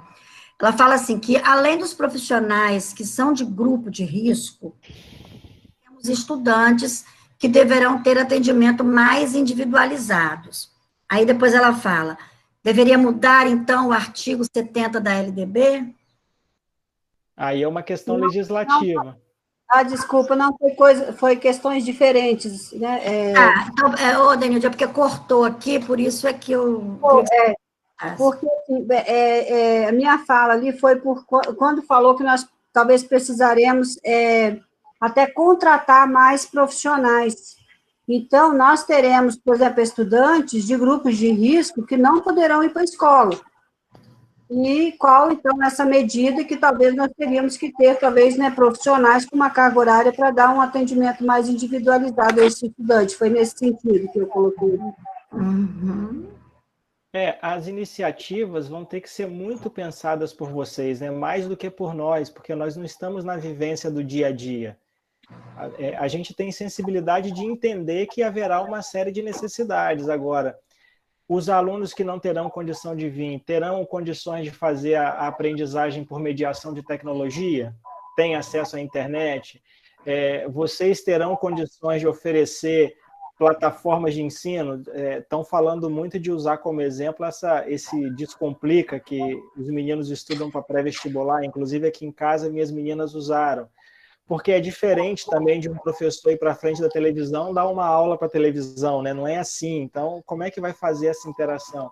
Vocês estão programando formação de professores para isso, que vai ser um gasto considerável? E o conjunto de alternativas é mais com vocês do que comigo. Eu estou falando aqui, mas é brainstorm, né? Não é necessariamente o caminho que vocês precisam seguir. É só... Como dizem na roça, é toró de palpite, para vocês pegar um palpite desse aí e ver se... Thaís. Tem uma outra pergunta aqui, também da Adenilde, porque o município de João Neiva fez uma consulta ao Tribunal de Contas.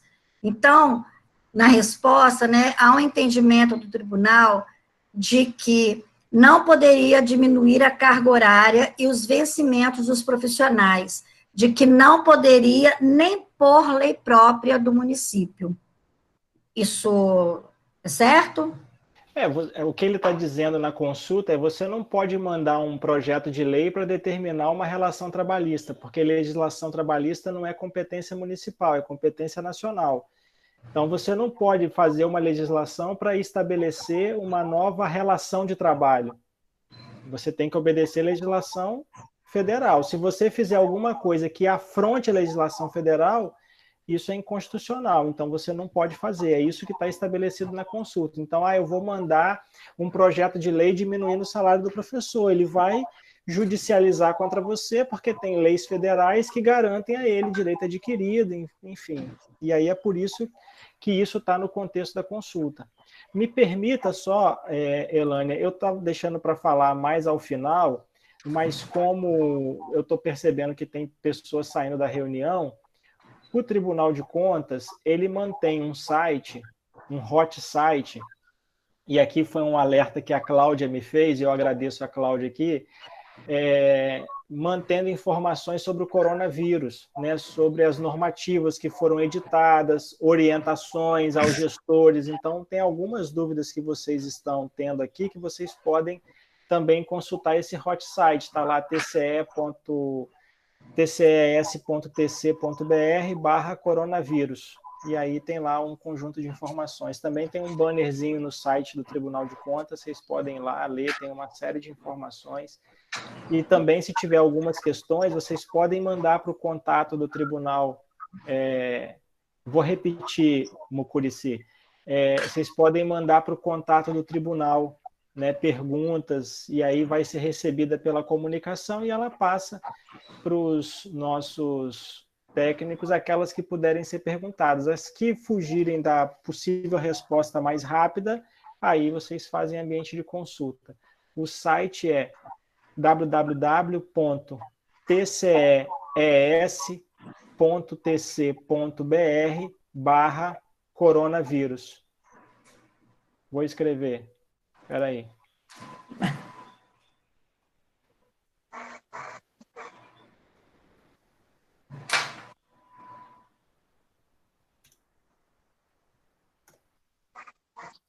Deixa eu até testar para ver se foi certo.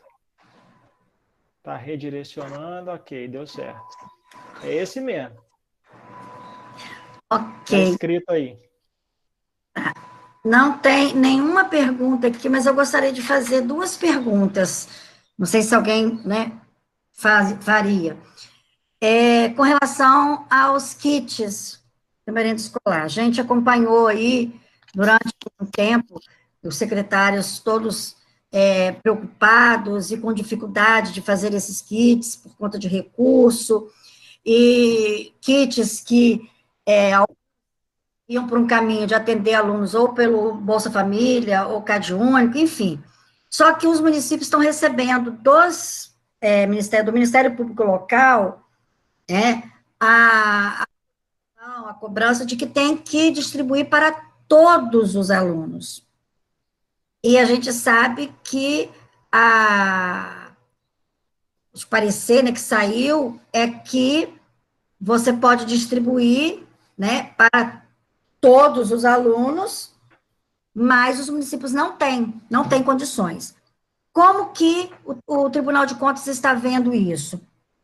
Porque eu conversei com a doutora Maria Cristina, e ela, inclusive, orientou que a gente fizesse uma consulta ao Tribunal de Contas, por conta dos municípios não estarem fazendo isso. E a gente já deixa claro que não há condições, né, de recurso financeiro. Primeiro ponto da pergunta, você já respondeu. Quer ter segurança? Faz consulta. Inclusive, consulta sobre questões relacionadas a esse novo normal, Vilmar, que vocês estiverem pensando, assim, mantenha um diálogo mais próximo com o Tribunal de Contas, porque eu observo, quando a gente chega a conversar o Tribunal de Contas com gestores, ele já conversou com todo mundo, só não conversou com o Tribunal de Contas. A gente vai ficando para o final da fila, e de repente muitas respostas podem ser encontradas conversando com o Tribunal de Contas. E eu não estou falando com conselheiro, não, pode ser com conselheiro, pode ser com auditor, pode ser por meio de consulta, que aí você vai conversar com um plenário inteiro. Então, a primeira parte, então, consulta que você tem garantia. Agora, Ministério Público, cada um é uma jurisdição, né? Nós temos o Ministério Público junto ao Tribunal de Contas, que é outro, diferente desse que a doutora Maria Cristina representa. né? Aliás, é o mesmo Ministério Público, mas tem uma ligação administrativa e uma atuação jurisdicional diferente. Mas, assim, o que eu estava dizendo para a Adriana sobre isso, eu acho que não há nenhuma dificuldade na descompartimentalização do olhar dos beneficiários. Pior do que você não entregar para todo mundo é você entregar para um 2 vezes. Né? Porque você pode estar entregando para quem não precisa ou entregando para quem precisa o dobro do que ele precisa. O excesso também é um problema, né? Então, é importante que vocês consultem para ter certeza, para ter condições para ter segurança da decisão de vocês. Mas, eu repito, descompartimentalizar pode ser uma boa saída, porque vocês não precisam dar conta de tudo sozinho, é o que eu estava dizendo, né? Vocês, onde que o recurso da merenda, ele não dá para os alunos merendarem no dia a dia normal. Os municípios já aportam uma quantidade de recurso imensa. Para alimentar as famílias dos alunos, a gente pedir algo além da capacidade das unidades gestoras de educação. Não é razoável, a meu ver. Né? Elane. Você quer falar, Vilmar? Não, Rogério. Pode falar, Rogério.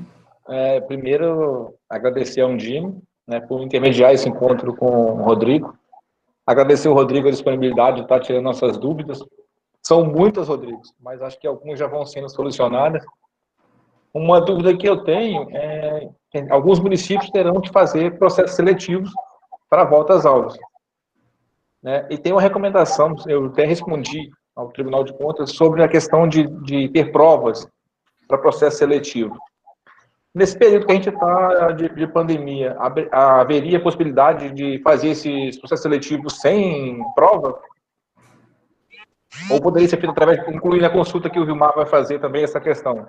Melhor, eu não consigo te responder essa pergunta. Objetivamente, eu não consigo te responder. Porque vão ser analisadas várias nuances, e aí elas precisam estar colocadas processualmente para a gente poder analisar uma a uma delas. Tá certo, Rogério? Infelizmente. Mas, como eu disse, estabeleça o diálogo, faça a consulta. É importante para a gente que vocês mantenham um diálogo aberto, seja neste movimento formal, seja quando receberem um auditor. Eu quero insistir muito nisso, porque nós tivemos uma experiência o ano passado em que nós fomos muito bem recebidos pelas secretarias de educação, eu estava presente, mas é muito importante que, quando um auditor chegar, vocês consigam tratar com ele informações. De repente, vocês gostariam que nós colhêssemos uma informação que nós não sabemos que é importante para vocês. Se vocês nos disserem, pela vivência cotidiana, será muito bom para a gente, porque nós faremos aprendizado coletivo, nós faremos aprendizado juntos. Então, estamos totalmente à disposição para isso. Né? E fiquem à vontade. Desculpa, Rogério, por não ter conseguido ser mais objetivo com você e dar a resposta que você precisava. Não, mas tem o caminho, mas o caminho está aí. Até alguém colocou no grupo aí a sugestão de fazer essa consulta via Undime, que aí englobaria todas as questões e dúvidas dos secretários numa consulta só. Né, Vilmar? Nós estaremos verificando essa possibilidade, e eu já até tinha dialogado alguma coisa com a Elânia, já conversei isso com a Presidência Nacional. Nós vamos estar vendo isso, porque a única dificuldade da Undime, digamos, mas eu não sei se necessitaria disso também, seria no sentido que a Undime Espírito Santo, ela não dispõe de um jurídico, né? Então, nós precisamos só fazer essa avaliação aí, ok? Mas nós vamos estar dando os encaminhamentos. Gente, Para fazer quero a agradecer. Consulta, Vilmar, só para responder, você precisa de parecer jurídico, tá? Então, talvez ter o município fazendo possa ser mais efetivo, que senão não tem requisito de admissibilidade da consulta. Então o Rodrigo já respondeu para a gente, né? Porque a Undime Espírito Santo, ela não dispõe de assessoria jurídica, eu já fiz um pedido a nível nacional para ver se o jurídico da Nacional daria esse suporte para a gente, mas eu não obtive resposta ainda, né? Rodrigo, eu quero te agradecer mais uma vez a sua disponibilidade, né? Nós estamos encaminhando para o final, dizer, né, você já colocou isso para a gente, para mim especificamente, várias vezes, da importância desse diálogo e dessa sua abertura, né, para com a Undime, o seu carinho para com os dirigentes municipais de educação, e que foi aqui posto por vários dirigentes também o reconhecimento e o agradecimento à sua pessoa. Gostaríamos de agradecer também a equipe do Tribunal de Contas que está aí com você, que você já mencionou, né, e dizer dessa importância, que foram 2 horas de diálogos significativos para a gente. As nossas angústias são muitas, você pode perceber, e da mesma proporção os nossos desafios, né? E tenho certeza que esse diálogo, ele vai continuar, né? Ou em outros momentos, tá? Nós vamos dialogar com os secretários da melhor forma possível para fazer essas consultas, né? De repente, um município faz uma linha, um outro faz outra, e a gente vai conseguindo agregar valor para todos, né? Agradecer a todos os dirigentes que estiveram presentes, aos técnicos das secretarias, aos procuradores ou membros do jurídico das prefeituras, né? Dizer que nós estamos aí para contribuir. Não é fácil, tá? Mas vamos seguir em frente, né? É porque eu também tenho uma outra reunião agora e eu acredito que nosso diálogo já foi muito frutífero nessa tarde. Suas considerações finais, Rodrigo.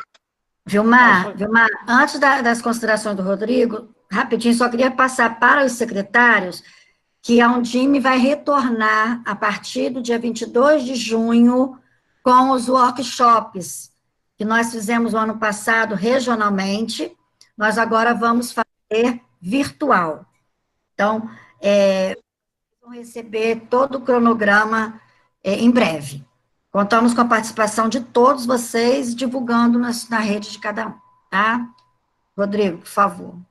Eu quero agradecer imensamente e dizer que nós estamos sempre à disposição. O Tribunal de Contas do Espírito Santo, ele tem muito compromisso com o resultado da ação governamental no exercício do controle externo. Então, a gente quer fazer um controle concomitante. Então, muito obrigado a vocês. A gente está aqui para servir ao povo do Espírito Santo.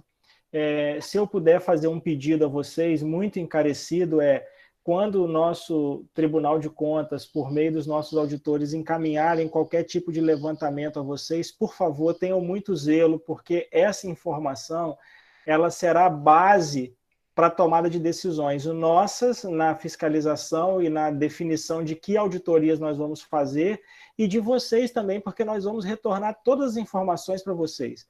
Porque nós queremos ser esse produtor de informação que permite a vocês a melhor tomada de decisão. Como eu disse, nós estamos aprendendo juntos. Então, para não mais me alongar e permitir que vocês participem da reunião de vocês, das outras reuniões que tem, muito obrigado, sempre à disposição, no espírito de servidão, porque nós estamos aqui todos juntos no mesmo barco, querendo servir ao povo do Espírito Santo. Um grande abraço, fiquem com Deus, Deus abençoe enormemente a vida de vocês. Obrigado, Rodrigo. E dentro desse novo normal, eu queria convidar a todos os que estão aqui presentes, né, de forma diferente, aí, homenagear a nossa querida Elânia, cantando virtualmente. Parabéns. Elânia, diga parabéns.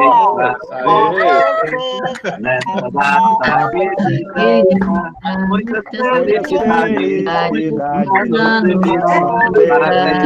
Parabéns. Obrigada.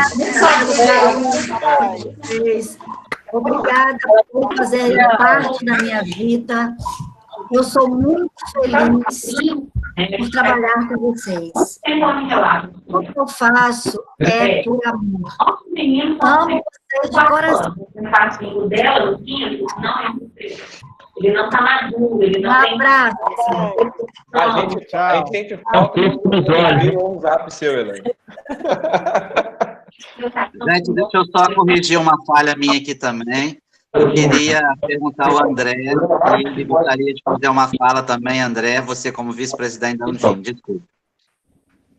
Bom, queria agradecer a oportunidade, agradecer ao Rodrigo, né, que sempre se coloca à disposição da Undime, né, de nós secretários, nas nossas angústias, e dizer que é muito importante essa proximidade, né, essa parceria entre secretários municipais de educação e o Tribunal de Contas, assim também como a doutora Maria Cristina, né, nos auxiliando nas nossas tomadas de decisões. Agradecer a você, Vilmar, que tem nos representado nessas inúmeras reuniões aí, parabenizar a Elânia, né, e dizer a todos os secretários, o desafio ele foi lançado e foi colocado em nossas mãos, né? Deus não coloca nada em nossas mãos que nós não tenhamos condição de conseguir carregar, de conseguir segurar. Se a pandemia chegou agora, você está no cargo de secretário, porque Deus quis que você ficasse nesse lugar para conseguir transpassar, ultrapassar toda essa tempestade. E no período bíblico, qualquer vitória de um povo, ela vem depois de um deserto, ela vem depois de uma tempestade, né? Ela vem depois de uma crise. Então, nós passaremos, em nome de Jesus, por essa crise, independente de religião, mas com Cristo à nossa frente. Que Deus abençoe cada um de vocês. Parabéns, Vilmar, pelo belo trabalho que vem fazendo aí na representatividade da Undime. Obrigado, meu parceiro. Um grande abraço, gente. Uma boa tarde a todos. E eu espero vocês amanhã, com os pais de vocês, às 19 horas, com a Regina Chudo, tá? Abraço. Abraço. Tchau, tchau. Obrigado, pessoal. Tchau. Parabéns, Elane. Obrigada, André.